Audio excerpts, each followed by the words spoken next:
you, Mr. Chairman. Mr. Secretary, you come to this historic committee with both the honor and the responsibility to uphold the proud legacy of your predecessors, starting with Alexander Hamilton. As Mr. Neal earlier noted, it's a fair expectation that when you come here, you don't, quote, fudge the numbers. Mr. Secretary, I'm disappointed that so much of what you have said today has stretched the truth, ignored the facts, and avoided directly answering our questions. But that really shouldn't surprise anyone, as in your relatively short tenure as Secretary, you've established quite a record of dissembling, deflecting, and too many times just simply highlighting. I'm going to highlight just a few. On June 1st, on Face the Nation, you said, thus far there have been no price increases because of the Trump tariffs. Simply not true. In fact, many companies have expressly stated that they've been forced to raise prices, and others expect to do so. Public companies have noticed this in their, as required by law, reports to their investors. I ask unanimous consent to submit to the record an article published by CNBC titled, "Here are the retailers raising prices as Trump tariffs take hold." Without objection. Costco has said, Congressman, I would this is point my out time. that Mr. inflation Secretary, this is today my time. was Costco has said it's 0.1%. increased prices because of tariffs for bananas, for pineapples, for flowers. Best Buy has raised prices, and those changes took effect in May.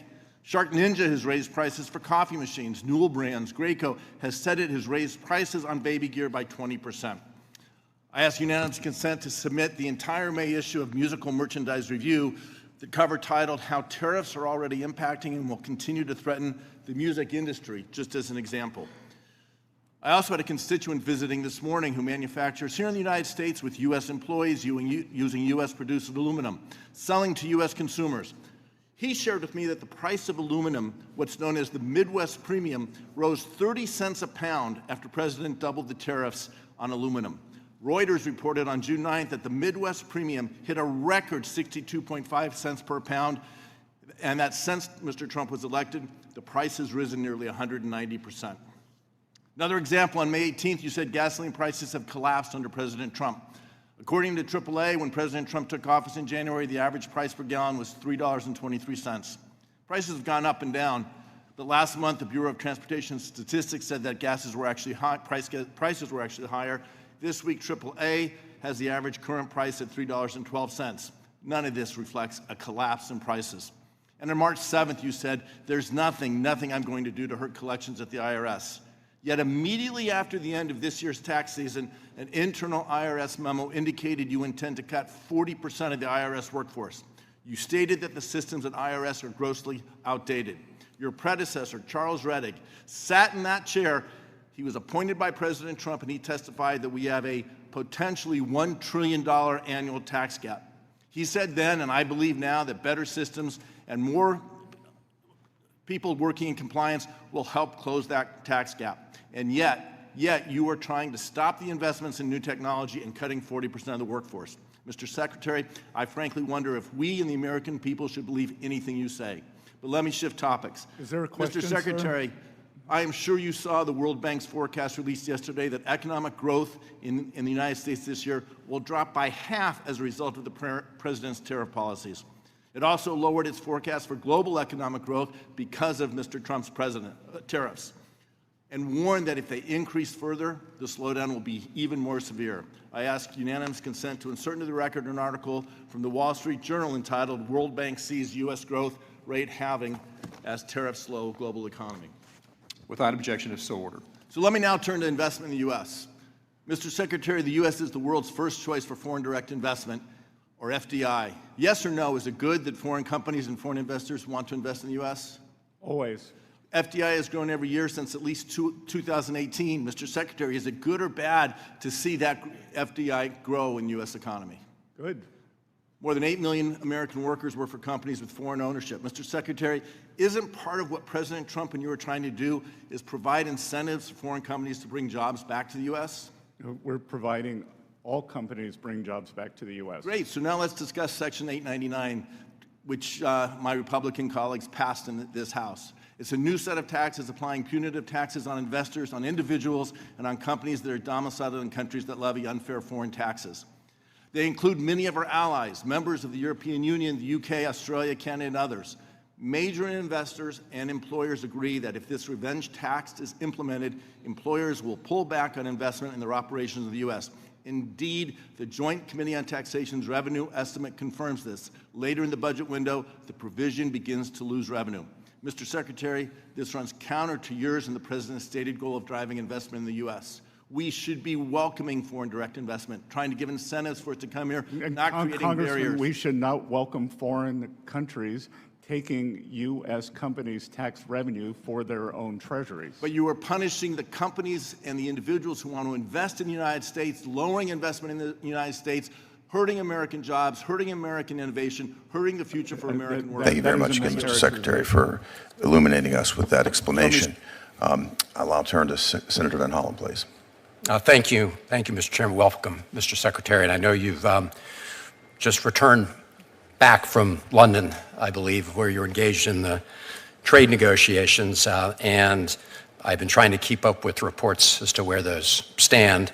I just have one question regarding that, and that's a headline here that reads that Trump eyeing easing U.S. chip export restrictions to secure Chinese rare earths.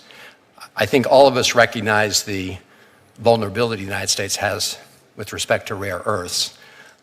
It's something that China has decided to limit much more since this trade war got launched in the most recent iteration. But many of us have been very concerned about the diffusion of very high-end chip technology and AI technology to China. So I'm wondering if you can comment on that. Yes, sir. To the Senator Van Hollen, to the extent that article makes it seem as though there is some quid pro quo, there is not. We have done an extensive analysis within Treasury, Commerce, and all the technology, the White House Office of Science and Technology, on any technology transfer, and we have been very judicious in that. So there is no quid pro quo in terms of chips for rare earths. Okay, I'm listening carefully, and I understand you're saying there's no quid pro quo. I take it to mean from that there's, you're not saying that we won't increase the access to China of our highest end chip technology. I'm not saying you're saying we are. I'm just asking you haven't ruled that out. Is that, am I interpreting you right? What I'm saying, there's no intent. You're referring to NVIDIA chips mostly. I'm referring to NVIDIA chips and the other high-end chips and the manufacturing equipment to produce those chips. Yes, but in fact, we have done just the opposite. We put export controls on the NVIDIA H20, which I would regard as a very upper-end chip, but not the highest-end chip. So if anything, we have set a... No, I appreciate the measures some have taken. I would argue building, in some cases, on the Biden administration, but this is why this caught my eye. I just returned from the Senate floor where I have been raising very deep concerns about the deal that was done with the UAE, where on the day before the president left on his trip, rolled back the safeguards that had been put in place by the previous administration, which with, I should add, strong bipartisan support, including the bipartisan Joint Committee in the House looking into China. So this is an area I think many of us are very concerned about, which is why this headline caught my eye. If I could turn to the cuts to the IRS, and I've followed your comments about how you're able to continue to bring in revenues despite the changes that have been made. I would suggest, Mr. Secretary, that it's way too early to tell. First of all, as you know, a lot of people were fired as probationary employees only to have to be brought back on an emergency basis for tax filing season. So I think it's important we understand that.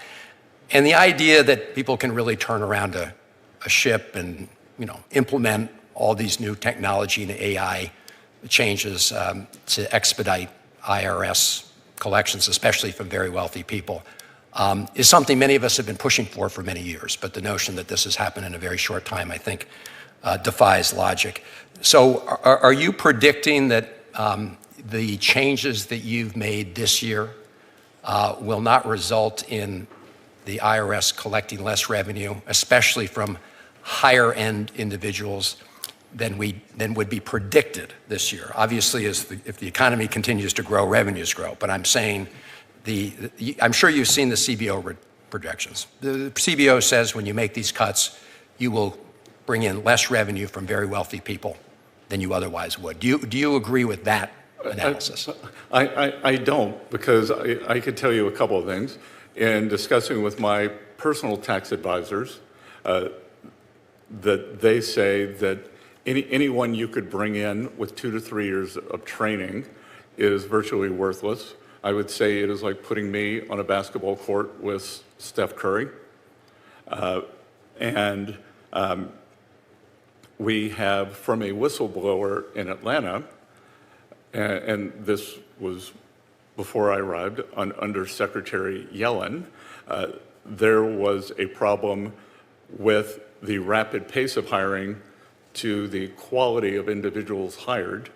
If there were two criteria, two high criteria, many only satisfied one, and then there were a few examples of people who were not qualified at all. I appreciate that. I would just emphasize again, it'd be helpful if your team could get back to me and members of the committee as to what specific assumptions, premises, and conclusions in the CBO report you disagree with. Can you provide us with that? Yes, sir. Because I'd like to, the CBO is like our umpire here. They really don't wear a party hat. They call it as they see it. And in this case, we're seeing very different projections that have very meaningful consequences for our deficit. So I'd appreciate that. Yep, and what I would point out, in our technology innovation, the IRS technology stack update began in 1990. I believe $50 billion has been spent. We were due to spend $3.5 billion this year. We have cut that back because so much of it is wasted, or it's just patches on existing systems.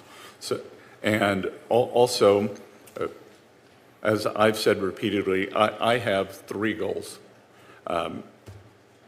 collections, privacy, and customer service.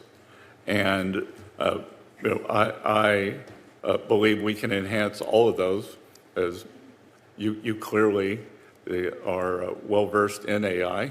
And I think that we are at the dawn of being able to greatly increase individual and experienced auditor productivity via AI. So for the upper-end tax collector auditors that you brought up, that is what would be considered a plum job. It is something that takes many years of experience. So our goal is to actually be able to enhance their productivity and collections ability with AI. Thank you. I look forward to getting the analysis that looks at what the CBO has done and where you disagree. Thank you, Mr. Secretary. Senator